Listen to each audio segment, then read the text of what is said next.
Boa tarde. Nós estamos aqui com o Alexandre Michelin, coordenador da revista que foi lançada ontem no Centro da Indústria e Comércio, Panorama Socioeconômico. Aqui é a revista, Panorama Socioeconômico. Essa revista ela foi iniciada em 1971, né, Alexandre? Basicamente. 1971, já é 39ª edição? 39ª. Isso. Um compêndio de Bento Gonçalves, uma história de Bento Gonçalves. Mas antes de conversar contigo, Alexandre, eu tenho que entrar em dois assuntos. O primeiro assunto é que o Datafolha divulgou ontem à noite mais uma pesquisa da corrida presidencial, ratificando as informações de Vox Populi e do Ibope, mais ou menos naquela diferença de 11 pontos percentuais a 12 para a Dilma. Então, já, pelo jeito, são todos sem vergonha os institutos, né? É o que se pode perceber, assim, pelo menos em princípio, são todos eles sem vergonha. Outra coisa, pessoal, o Grenal domingo, se você não tiver ingresso para ir para lá, eu acho que vão ter que levar dinheiro, porque tem ingresso com cambista, como sempre tem. Vai ter ingresso com arquibancada, cadeira lateral, cadeira central. Só que eles vão morder, porque o Olímpico vai estar entupido. Só com a amostra que eu tive quarta-feira lá no pátio do Olímpico, daquela agitação toda, essa coisa, essa mágica que está movimentando a torcida do Grêmio, vai ser difícil chegar em Porto Alegre e não pagar muito caro para o ingresso se não tiver na mão, tá? Mas quem me ligar depois do programa aqui, ainda tem alguma coisa de ingresso para serem vendidos que me forneceram em Porto Alegre, tá? Então, depois do nosso programa, podem ligar que alguma coisa ainda temos, tá, pessoal? Alexandre, ontem à noite, Centro da Indústria e Comércio, lançamento do Panorama Socioeconômico de Bento Gonçalves. Eu dizia agora há pouco que é a 39ª edição é a história econômica de Bento Gonçalves, socioeconômica. Tu, como coordenador, tem muita coisa para nos falar e o povo de Bento certamente quer ouvir. Certo. Contigo, Alexandre. Boa tarde, Feliz. Essa é a 39ª edição. Foi com muito orgulho, muita satisfação que eu fui convidado para coordenar esta. Já havia participado de outras, mas como tu disseste, isso traz a história econômica do nosso município. Inclusive, consta um resgate econômico feito pela professora Tessiane Lucchesi das indústrias de Bento Gonçalves no ano de 1880, logo após a fundação de Bento. Então, é muito interessante ver que tipos de indústrias tinham naquela época, né, quais eram os ramos e a evolução de 1800 até 1930, né, e aonde nós chegamos. Quer dizer, daquela época já Bento mostrava essa tendência industrial, esse espírito empreendedor dos seus habitantes, já naquela época. Já naquela época nós tínhamos várias casas de comércio, sapatarias, produção de vinhos desde aquela época. Então, aquele pessoal que veio da Itália já veio com espírito empreendedor. Historicamente, Alexandre, eu recordo há uns... 30 anos, mais ou menos isso, na década de 70, início da década de 70 até o fim da década de 80, nós tínhamos grandes empresas aqui em Bento, a maioria delas familiares. Sim. A história da revista vem mostrando que houve o fim de algumas empresas, outras cresceram fantasticamente. Como tu interpretas isso como coordenador desse panorama socioeconômico? O fim de algumas empresas familiares normalmente ocorre no período de transição das gerações.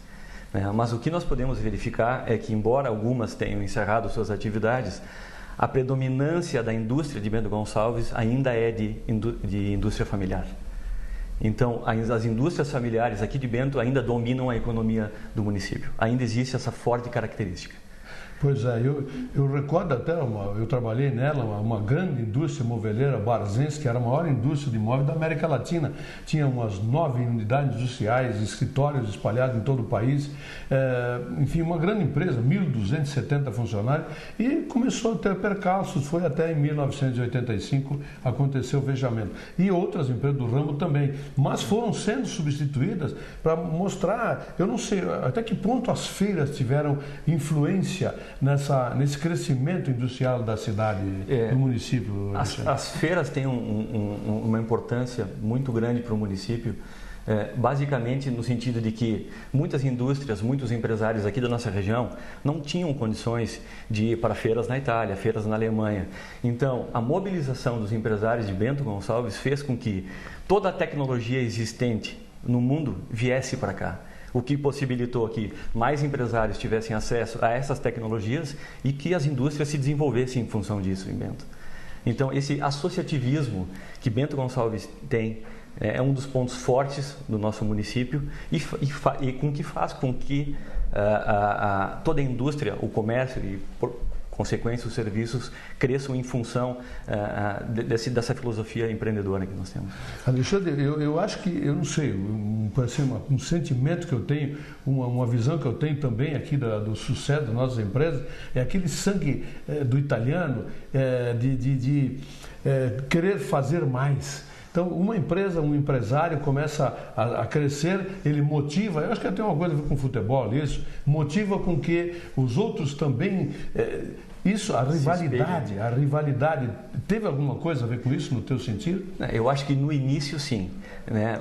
Aquela situação de ver o vizinho fazendo alguma coisa melhor e querer fazer igual, sim, mas o que acontece é que a partir dos anos 80 o nosso empresário começou a sair de Bento, não só olhar o nosso vizinho aqui de dentro da cidade, como ir buscar as melhores práticas de gestão que existiam na Itália, na Alemanha e no Japão. Aqui, o movimento pela qualidade total, né, que se iniciou nos anos 80, mais fortemente no Japão, acabou vindo para cá. Os empresários foram buscar essa filosofia de gestão. Isso acabou fazendo com que a gestão das empresas de Bento Gonçalves desse um pulo qualitativo muito grande. Inclusive no ramo vinícola. Inclusive. Eu acho que fundamentalmente, principalmente no ramo vinícola, né? Essa abertura de mercado que dificulta tanto o mercado vinícola, por um lado, ela estimula o empresário a buscar outras alternativas. Infelizmente, com isso, alguns empresários acabaram estabelecendo suas unidades industriais fora do município, mas isso é em busca de uma sustentabilidade. Fazer a revista, qual foi a dificuldade maior que tu sentiste como coordenador, Alexandre? A Cristiane Romanha, que aqui nos acompanha, vai poder falar um pouco das dificuldades da pesquisa, mas nós, como organizadores dessa publicação, sentimos mais dificuldade na busca dos dados diretamente com os empresários de Bento Gonçalves.